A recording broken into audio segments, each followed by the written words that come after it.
Inglaterra se creó hace unos 10 años un órgano que se llama College of Policing, el Colegio de la Policía, que está encargado de establecer estándares y normas de conducta para la policía.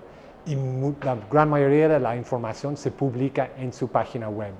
Hay lineamientos sobre muchos temas, sobre cómo resolver conflictos, cómo tomar decisiones, pero también parámetros para el uso de diferentes tipos de armas, de la fuerza en general, y así el público tiene la posibilidad de conocer en qué circunstancias un funcionario pueda utilizar su equipo de manera justificable y cuáles son los parámetros para su uso.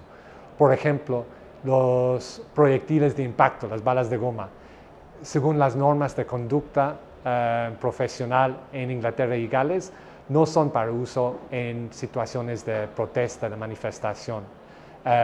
Pero si no se publica esa información, ¿cómo voy a saber?